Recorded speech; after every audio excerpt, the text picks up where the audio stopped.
86-year-old Jessie says she lives every day in fear, waiting to be sprayed with a hose or verbally abused by car yard workers next door. But they claim this little old lady is far from blameless. I think it's disgusting, just disgusting. If she wants to play the game, we will make her life. Richard.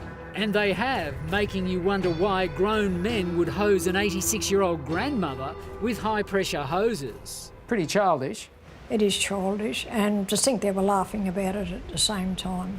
Worse still, when Jessie Jenkins' son Wayne goes next door to have a go at them, this is what happens next. Oh, that was awful. That was awful. Yes. I still get upset. To see your own son hit with a gurney and punched to the ground, and he didn't get up for a while. And I was in here and I had to run out to the back fence.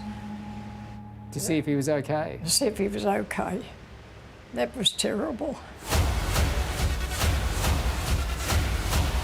Over here, buddy. Hello, Richard. Chris Allen from A Current Affair, mate. When we front the car yard owner next door, Richard Howarth tells us he's the victim here. We're the victim, mate. You're the victim? We're just a small business here, mate. Of a great-grandmother? Yep. Do you know how silly that sounds? They claim they were afraid of you. Jessie, do you believe them? No, not at all. How could men be afraid of me? Mrs. Jenkins has lived here for more than 60 years. For 40 of those years, she says she's had a car yard on either side of her property. She claims she's always got along well with her neighbours until the current dealership moved in next door 4 years ago. How would you describe living next door to them? Very scary and frightening lately. Over the last 6-12 months, it's just deteriorated. Mrs. Jenkins says it started with the fumes, car exhausts from revving engines on her fence line, then water and chemicals sprayed from the workshop drifting next door.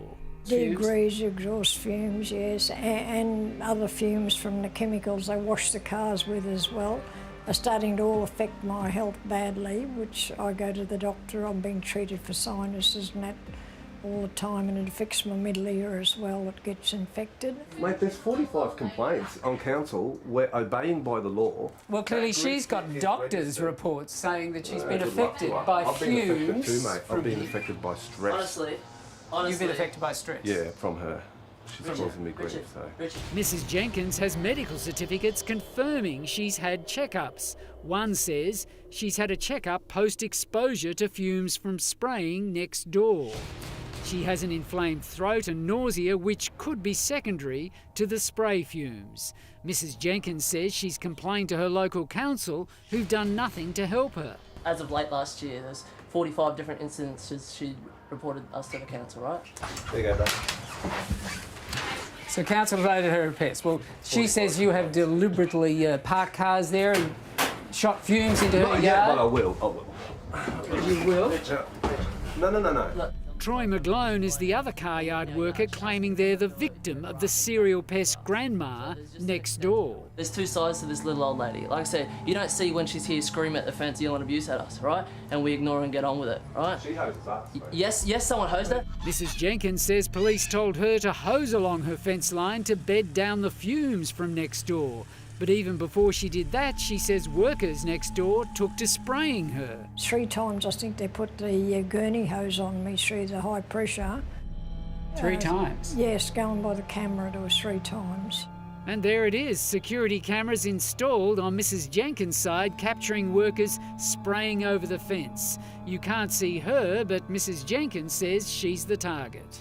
And that could be dangerous. They're quite powerful. Well, that's what the police said. If I'd turned, it could have, my eyes and face could have been affected, yes. The staff member that did that incident that you said before has been sacked. Okay, so because that's not tolerated. They may have sacked one worker for doing it, but the security camera vision clearly shows on one occasion 2 people hosing across the fence at the same time.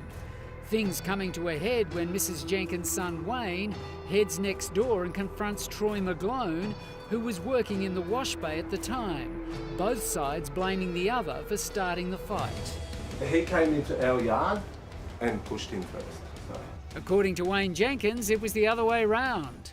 He then pushed me in the chest, and my natural reaction was I just pushed him back. And next minute I know, he's got the gurney in his hand and he's swinging it back like a baseball bat. Hits me over the head and neck with it, split my head open. I got 2 stitches. My neck was all swollen up. My hand, back of my hand was swollen where I tried to put my hand up to defend myself so it wouldn't hit me. I pushed my hand to him and asked him to step back from me, in which case he pushed me and I defended myself, okay? Well, he says you pushed him first, but clearly defended yourself. You punched him to the ground. Yeah, that's correct, because I thought he was going to hit me if I didn't do the same. Wayne has reported the incident to police, who are investigating, but for his mum, it was just too much. It wasn't warranted. It just was not warranted. Well, Jessie next door says she's living in fear of you guys. She says people here have deliberately urinated in front of her, they've mooned in front of her, they've exposed themselves That's fine, to her. maybe she should just leave. I feel like a prisoner all the time. Have you thought about leaving? And no, I'm not going nowhere. Despite promising to give us video of Mrs. Jenkins behaving badly, Troy McLone later told us he'd been advised not to by his lawyer. The local council says officers have investigated complaints made to them by Mrs. Jenkins, but found them to be unsubstantiated. That statement is on our website.